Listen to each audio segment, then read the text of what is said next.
Xander, how would you characterize the round today? Yeah, clean for most of the day. 8 was I got a little greedy there, trying to swing hard. It's kind of like the opposite of what I've been trying to do all week, and then got really lucky multiple times. On 1, Wyndham finding it; 2, being able to move the rocks; and then 3, the shot link tower being in my only shot line possible. So, and then to walk out there with sort of a no breeze 4 after what I thought was almost out is a really good break. If you just explain the ruin that you did get a little bit more, because I didn't see it, but just if you can explain. Yeah, I hit in the trees.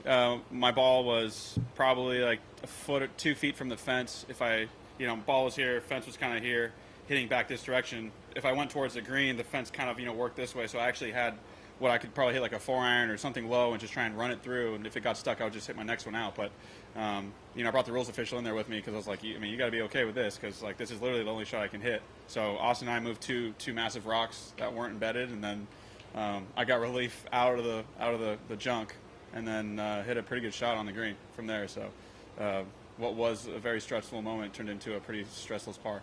How close to the 3 minutes were you in finding the ball? Probably pretty close. It didn't help. The volunteer was by the shot link tower, and he said he heard it land in the hazard. So everyone's kind of looking in the hazard, and then Wyndham and Austin kind of went further up, and then they found the ball. Wyndham's like, I think that's your ball. So kind of walked up, identified it, and then went from there. But you were not in the penalty area, or you were? No, I was beyond it actually. Okay, yeah. You said kind of before that you went against what you've been doing all week. Have you been trying to swing a little easier? Just a little bit within myself. Yeah, it's just been having a little bit more speed. It's it's fun to sort of try and hit it far, but on courses like this, it's hitting it far is helpful as long as it's straight. So if I can sacrifice a little bit of distance just to hit the fairway, I'm definitely going to do it. Was 7 the tee shot dialed back, or was that full bore? I was just trying to hit it in the fairway. It was helping wind, so anything that was sort of cutting, off that left bunker was going to be okay. And what'd you hit for the second shot? That was a 6-iron. Okay.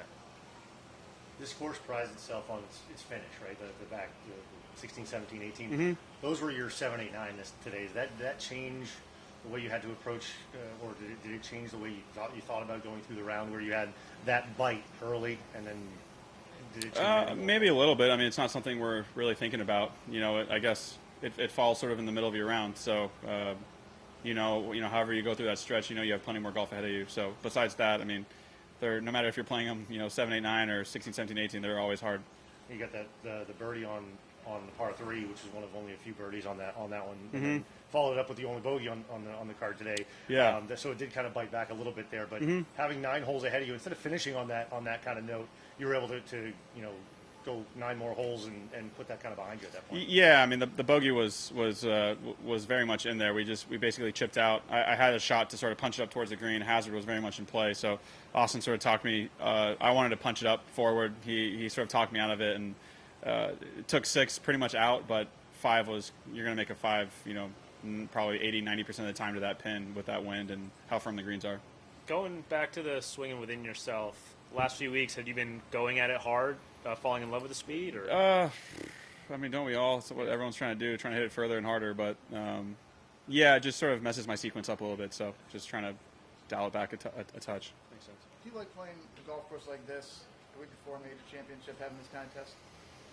Yeah, I think it's definitely a good test. Typically these fairways are firm, and the rough's up, and the ball and the greens are firm and grainy. So with it being a little bit softer, if you hit a good drive, it's going to be a good drive and end up in the fairway. But overall, yeah, I think so. I think playing a championship course is always a great thing before a major championship.